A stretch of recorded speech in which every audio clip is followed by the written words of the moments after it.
Big ബോസിൽ നിൽക്കാൻ ഒട്ടും യോഗ്യതയില്ലാത്ത മത്സരാർത്ഥികൾ ആരൊക്കെ നോക്കാം. അതിന് വേണ്ടി നിങ്ങൾ ചാനൽ സബ്സ്ക്രൈബ് ചെയ്യില്ലെങ്കിൽ സബ്സ്ക്രൈബ് ചെയ്യുക, ഷെയർ ചെയ്യുക, ലൈക്ക് ചെയ്യുക. സബ്സ്ക്രൈബ് ചെയ്യാൻ പറയുന്നത് വേറെ ഒന്നല്ല, ഞാൻ എടുത്ത പുതിയ ബിഗ് ബോസ് അപ്ഡേറ്റുകൾ നിങ്ങൾക്ക് പെട്ടെന്ന് കിട്ടാൻ വേണ്ടിയാണ്. അപ്പോൾ നമുക്ക് നമ്മുടെ കാര്യത്തിലേക്ക് കിടക്കാം. ഇപ്പം ബിഗ് ബോസ് ഫൈനലിലെത്താണ്.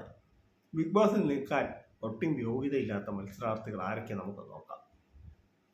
ലക്ഷ്മിയുടെ പേര് ഞാൻ പറയാതെ പറയുകയാണ്. ലക്ഷ്മി ബിഗ് ബോസ് ഹൗസിൽ നിന്ന് ഔട്ടായിരിക്കിട്ടുണ്ട്. അപ്പോൾ അതുകൊണ്ട് ലക്ഷ്മിയുടെ പേര് ഞാൻ പറയണ്ടല്ലോ, ജസ്റ്റ് ഒന്ന് പറഞ്ഞു പോയി, അത്രയേ ഉള്ളൂ. ഇനി ഞാൻ പറയാൻ പോകുന്ന വ്യക്തി ആദില നൂറയാണ്. വന്ന സമയത്ത് നന്നായി ഗെയിം കളിച്ച ആണ് ആദില. പിന്നെ എപ്പോഴോ അവർ ഗെയിം ഇതായിപ്പോയി. അതുപോലെ തന്നെ നൂറ ഇടയ്ക്കൊക്കെ ഒന്ന് ദേഷ്യപ്പെടുന്നിടത്ത് ദേഷ്യപ്പെടുകയൊക്കെ ചെയ്യും. ഇപ്പോൾ അവർ രണ്ടുപേരും ഒരു സമയത്ത് ഷാനവാസിൻ്റെയും അനുമോളുടെയും ഏറ്റവും അടുത്ത സുഹൃത്തുക്കൾ. ഇപ്പോഴാണ് അവർ കുറച്ചെങ്കിലും ഗെയിം കളിക്കാൻ തുടങ്ങിയത്. സമയം പോയി, എന്നാലും അവർ അവിടെ നിൽക്കാൻ ഒട്ടും യോഗ്യതയില്ല. എന്ന് വെച്ചാൽ ഒരു സമയത്ത് എത്രയോ നാളായി അവരവിടെ ചുമ്മാ നിന്ന് അതിനെ ചുമ്മാ കഴിച്ച് നടക്കുക, അത് മാത്രമേ ഉള്ളത്. പ്രത്യേകിച്ച് നൂറ അതിലെ ഇതുപോലെ അവിടെ നിൽക്കാൻ ഒട്ടും യോഗ്യതയില്ല. പിന്നെയുള്ള മത്സരാർത്ഥി നെവിനാണ്. ഒരു ചീപ്പ് ഗെയിമാണ് ഇപ്പോൾ കളിച്ചുകൊണ്ടിരിക്കുന്നത്. ഒരു യോഗ്യതയില്ല. ഫുഡ് കഴിക്കുന്നു, കക്കുന്നു, മറ്റുള്ളവരെ കുറ്റം പറയുന്നു, ചാന്തുകൊണ്ട് നടക്കുന്നു.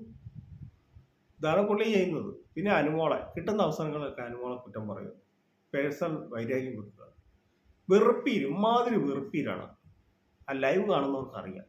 അത് വേറെ ആരെയും ടാർഗറ്റ് അല്ല, അനുമോളെ മാത്രം തെരഞ്ഞു പിടിച്ച് അനുമോൾ എവിടെ പോയാലും അവിടെ പോയി ഇരിക്കുക, കിടക്കുക. ഒരാൾക്കൊരു പേഴ്സണൽ ഇതുണ്ടല്ലോ, ബിഗ് ബോസ് ആണെങ്കിലും എന്താണേലും അവിടെ ഒരു പേഴ്സണൽ നമുക്കൊരു ഇതുണ്ടല്ലോ, അതുപോലും മനസ്സിലാക്കാതെ ഒരു സാമാന്യ ഒരു ബോധമില്ലാത്തൊരു മത്സരാർത്ഥി ആണ് ഈ നെവിൻ. പിന്നെ ഉള്ളത് സാവുമാനെ കൊണ്ട് ആർക്കും ഒരു ശല്യം ഇല്ലെങ്കിൽ അവിടെ നിൽക്കാൻ ഒട്ടും യോഗ്യതയില്ല. എന്താ വെച്ചാൽ ഒരു ഗെയിം പോലും കളിക്കാതെ വെറുതെ തിന്ന് നടക്കുന്ന ഒരാളാണ് സാവു. ഒട്ടും യോഗ്യത അവിടെ ഇല്ല. എന്നിരുന്നാലും മറ്റുള്ള മത്സരാർത്ഥികൾക്കോ അല്ല വേറുള്ളവർക്ക് പുള്ളിയെ കൊണ്ട് ഒരു പ്രയോജനവും ഇല്ല. അത് തന്നെയല്ല, പുള്ളി ആർക്കും ഒരു ശല്യവും ഇല്ല. എന്നാലും ബിഗ് ബോസിന് പറ്റിയ ഒരു ഷോയിൽ പറ്റിയ ഒരു മത്സരാർത്ഥി അല്ല സാവുമാന് നല്ല കഴിവുണ്ട്, നന്നായി സംസാരിക്കാൻ, ദേഷ്യപ്പെടാനൊക്കെ അറിയാം. പക്ഷെ പുള്ളിയുടെ ഇമേജ് ബാധിക്കും, പുള്ളിക്ക് പുറത്തല്ലെങ്കിൽ ഇതാകും എന്നുള്ള പേടിച്ചുകൊണ്ട് തന്നെയാണ് പുള്ളി അവിടെ നിൽക്കുന്നത്. അപ്പോൾ എൻ്റെ കൊച്ചു കൂടെ അവസാനിക്കുകയാണ്. നിങ്ങളുടെ വിലയേറിയ കമൻറ്റുകൾ, അഭിപ്രായങ്ങൾ രേഖപ്പെടുത്തുന്നത്. Thank you. ബൈ.